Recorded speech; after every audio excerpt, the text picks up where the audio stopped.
Hello everyone. सो जैसे कि मेरे यूट्यूब चैनल में बहुत दिन से कोई वीडियो आ नहीं रही थी, तो मैं सोचा क्यों ना अपने एक पोइट्री पोस्ट कर दी जाए, क्योंकि बहुत देर से मैंने कोई पोइट्री पोस्ट नहीं करी है। तो ये मेरे कॉलेज इवेंट की पोइट्री है, जहाँ मैंने ओपन माइक में परफॉर्म किया था। और ये अब तक की मेरी सबसे लॉन्ग पोइट्री है, जो कि मैंने खुद लिखी है। एंड आई होप कि आप सबको ये पसंद भी आएगी। Thank you so much for listening and please have patience, because as I said कि पोइम थोड़ी सी लंबी है। समाज की नजरों में काफी बुरी हो गई हूँ मैं, जो खुद के लिए लगी उठाने आवाज तो मतलबी हो गई हूँ मैं, जो समाज की बेड़ियां तोड़ने चली तो आवारा हो गई हूँ मैं। रहती अगर समाज के नियमों के अनुसार ही तो कहलाती सभ्य लड़की मैं। अब जो अपने सपने के पूरा करने की दौड़ में चल चुकी तो लाजमी है बदचलन हो गई हूँ मैं। जो सहकर चुप हो गई तो इज्जतदार कहलाई, और जो सच बोल दिया तो बेशरम हो गई हूँ मैं। चरित्र तो था मेरा भी गंगा सा पवित्र, फिर क्यों लांछन उठाए गए मेरी इज्जत को लेके। राजाओं के लिए अनेक विवाह थे समाज के लिए, पर द्रौपदी द्रौपदी के 5 पति बने उसकी अपमान की।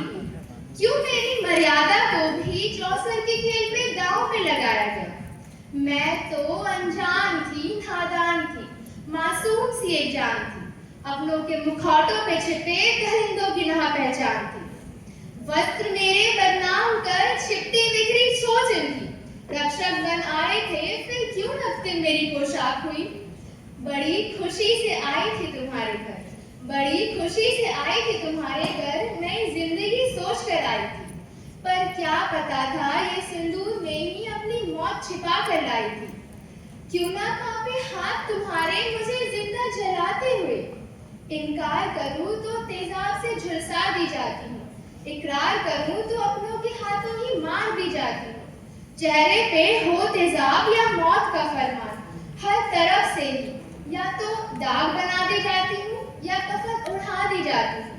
मेरे आंसुओं को इज्जत का गहना कहा गया, मेरी खामोशी को आदर्श का ताज दिया गया।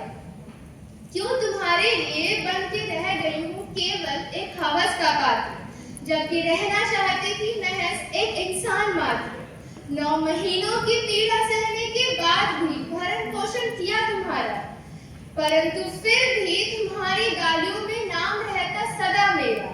मैं हमेशा से हवस की चीज बनी, कभी किसी की रूह, किसी का जज्बात या एक इंसान क्यों न समझी गई। हर महीने रुधिर सिंदूर से लिखती अस्तित्व अपना, वही शोले जो पीड़ा में भी प्राण बसाता, जो लहू जीवन का आधार, उसे अपवित्र क्यों कहा गया। मेरी मर्यादा को हर बार कटघरे में क्यों लाया गया। जब भागे हम दोनों एक साथ एक ही रास्ते पर, सच्चा था साथ हमारा, सच्चा था प्रेम हमारा, मगर समाज ने सिर्फ एक को दोषी ठहराया और दूजे को संसार का ताज दिया। एक को कहा गया देखो लड़की भाग गई, और दूसरे को अरे वो तो अपनी बहू लेके आया है। सही ही कहते हैं लोग, सही ही कहते हैं लोग, मेरी मति घुटनों तक सीमित रह जाती है। अरे रहे भी क्यों ना, मैं तो विकलांग सोचों के बोझ तले दब जो जाती हूँ। तुम कहते हो कैसे उठकर आ जाती हो, थोड़ा सच सवर के आया करो। कैसे उठकर आ जाती हो, थोड़ा सा सवर के आया करो। अरे कितना सचती हो यार, थोड़ा घर भी संभाल लिया करो। तुम कहते हो खूब लड़ी मर्दानी वो तो झांसी वाली रानी थी, खूब लड़ी मर्दानी वो तो झांसी वाली रानी थी, मगर खूब लड़ी मर्दानी ही क्यों। जब बेटी ने घर संभाला तो उसे बेटों से क्यों तोला गया।